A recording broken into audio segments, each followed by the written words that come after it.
Hello everyone, एक बार फिर से आपका स्वागत है हमारे इस चैनल पर। आज हम बात करने वाले हैं अकाउंटिंग कॉन्सेप्ट्स के बारे में। देखिए, जिस तरीके से आपके जो साइंस का जो सब्जेक्ट है, अगर आप इंडिया में ये पढ़ रहे हो कि आपको कैसे ये कट करनी है फिंगर और उसमें कैसे स्टिचेस लगाने हैं, वही सेम चीज आपको हर कंट्री में सिखाई जाती है। यानी किसी चीज को करने के तरीके, उसका जो कॉन्सेप्ट है वो मोस्ट ऑफ द एरियाज में सेम होता है, चाहे आप इंडिया में देख लो या कहीं और देख लो। उसी तरह अकाउंटिंग लैंग्वेज में भी कई चीजें ऐसी हैं, कई कॉन्सेप्ट्स ऐसे हैं जो हर जगह सेम तरीके से यूज किए जाते हैं। ऐसा नहीं है सिर्फ इंडिया में इसको यूज किया जाता है और कहीं अकाउंटिंग में इसको यूज नहीं किया जाता या ये कॉन्सेप्ट मान्य नहीं है। ये कुछ ऐसे कॉन्सेप्ट हैं जो हर जगह आपके यूज होते हैं, हर जगह इसको माना जाता है। तो इसके बारे में आज हम करने वाले हैं अपना ये लेक्चर, और इसमें आपका एक क्वेश्चन जरूर आ सकता है 5 to 6 मार्क्स का, अगर आप 11th स्टैंडर्ड में हैं तो। और साथ ही साथ अगर आप सीपीटी की भी तैयारी कर रहे हैं तो भी आपके लिए ये बहुत ही इम्पोर्टेंट है। चलिए स्टार्ट करते हैं हमारा आज का टॉपिक। तो सबसे पहला कॉन्सेप्ट क्या है, वो है बिजनेस एंटिटी कॉन्सेप्ट। देखिए, इस कॉन्सेप्ट में क्या बोला गया है। इस कॉन्सेप्ट में बोला गया है कि एक बिजनेस, ठीक है, ये आपकी मान लीजिए शॉप है या कंपनी है, ये आपका बिजनेस है और यहाँ हो आप खुशी खुशी अपना ये बिजनेस चला रहे हो। आपको लगता है कि ये बिजनेस जो है वो मेरा बिजनेस है और मैं इसका मालिक हूँ और हम दोनों एक ही हैं, हम दोनों अलग अलग नहीं हैं, हम दोनों बस दो अलग अलग लग रहे हैं बट हम एक ही हैं। बट ऐसा नहीं होता।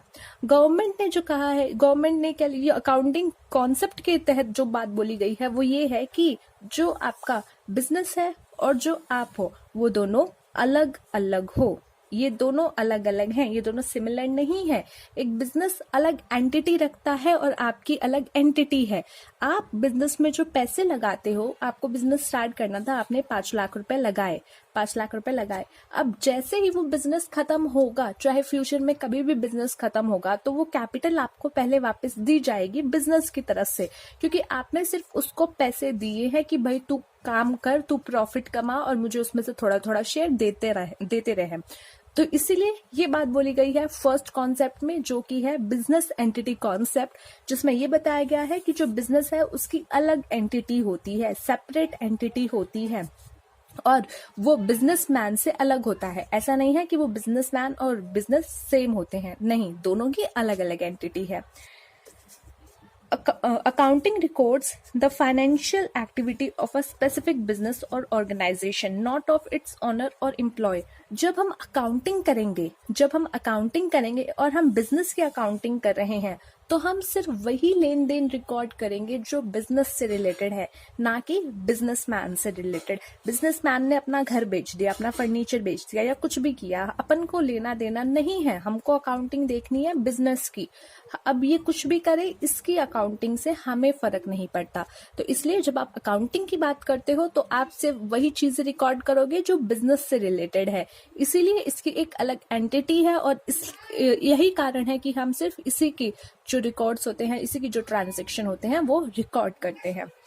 It is treated as separate entity from its owner. अभी मैंने आपको बताया कि ये अलग तरीके से अलग एंटिटी रखता है अपने ऑनर से।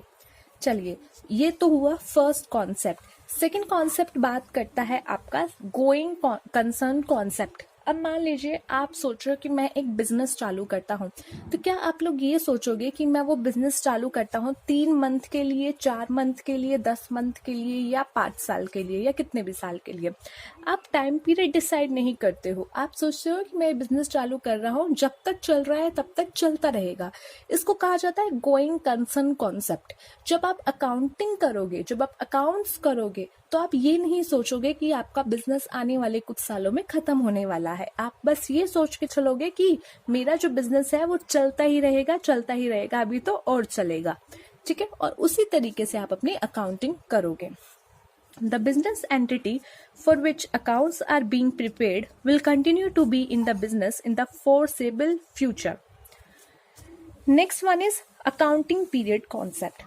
आप अकाउंट्स कर रहे हो, ठीक है, आप अकाउंटिंग कर रहे हो अपने किसी भी बिजनेस की, तो आप एक टाइम पीरियड लोगे ना क्यों? क्योंकि आपको चाहिए कि मुझे प्रॉफिट कितना हुआ, मुझे लॉस कितना हुआ। ये जानने के लिए आपको एक टाइम पीरियड लेना पड़ेगा कि इस पर्टिकुलर टाइम पीरियड में मैंने कितना खर्चा किया, कितना लॉस हुआ, या कितना मैंने सेल परचेज की।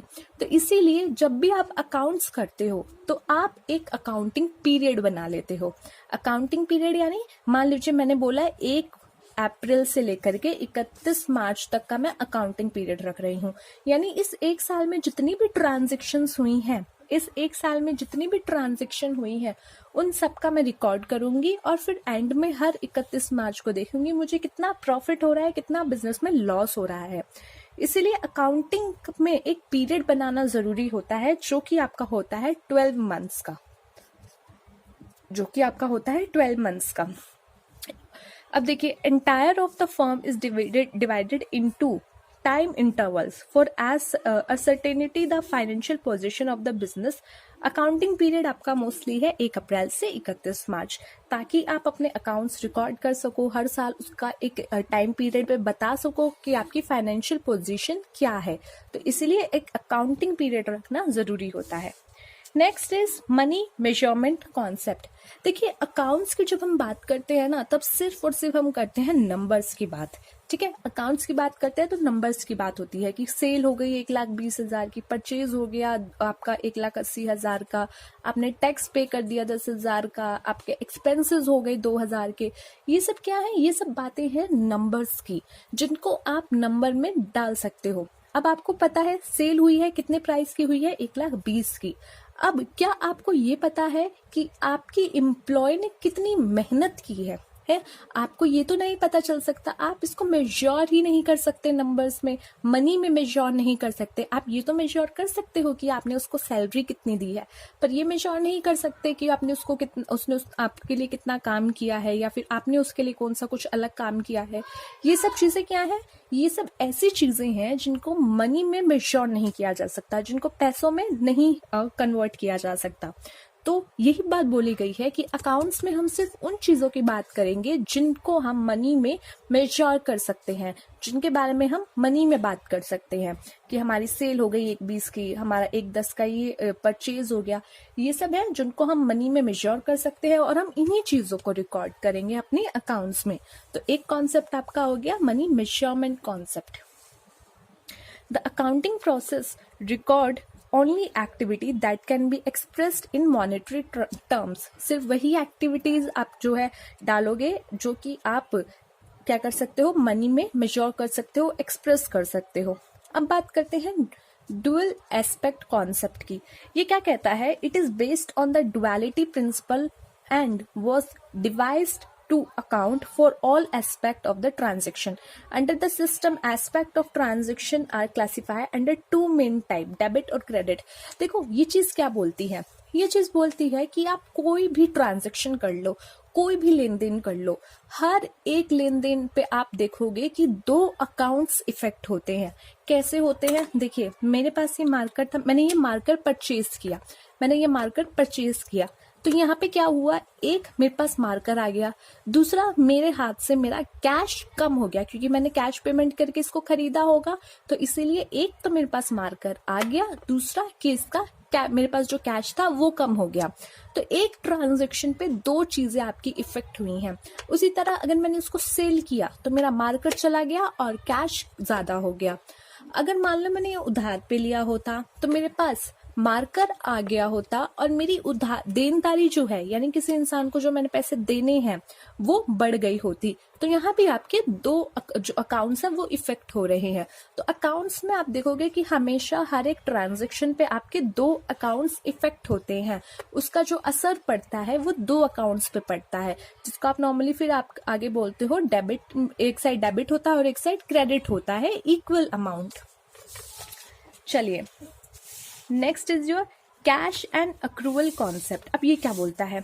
ये कहता है कि revenue is recorded when cash is received from customer and expenses are recorded when cash is paid to supplier and employees.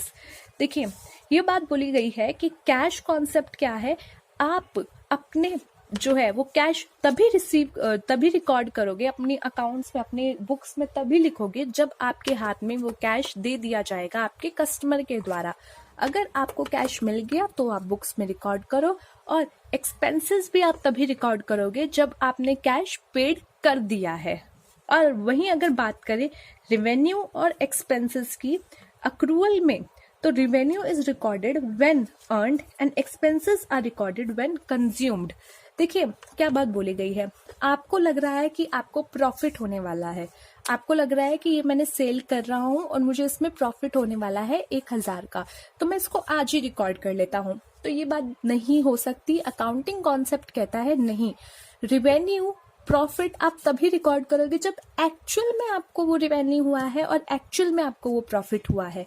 लेकिन जब बात करें एक्सपेंस की, खर्चों की, मान लीजिए मैंने सैलरी देनी है एम्प्लॉयर को, ठीक है, मैंने सैलरी देनी है अपनी एम्प्लॉय को मैंने सैलरी देनी है हर 7 तारीख को। आज 7 तारीख हो गई है, ठीक है, और मेरे पास आज भी पैसा नहीं है और आने वाले 3-4 दिन में भी नहीं होने वाला। ये क्या है? ये है एक्सपेंस। सैलरी मुझे देनी है, मैंने उनसे सर्विस निकलवा ली, उन्होंने मेरे लिए काम कर दिया, तो मुझे यहाँ पे सैलरी देनी ही पड़ेगी, ये मेरी देनदारी है, तो इसको हम रिकॉर्ड कर सकते हैं। यानी एक्सपेंसेस अगर आपने जो है कंज्यूम कर ली है सर्विसेज, तो उसके लिए आप एक्सपेंसेस को रिकॉर्ड कर दीजिए जैसे ही आपने वो सर्विसेज ली है, भले ही आपने उसका पेमेंट नहीं किया। लेकिन वहीं अगर प्रॉफिट की बात की जाए, आपकी जो इनकम हो रही है उसकी बात की जाए, तो आप वो तभी, बट अगर प्रॉफिट की बात की जाए तो आप उन्हें तभी रिकॉर्ड करोगे जब आपके हाथ में वो प्रॉफिट आ जाएगा।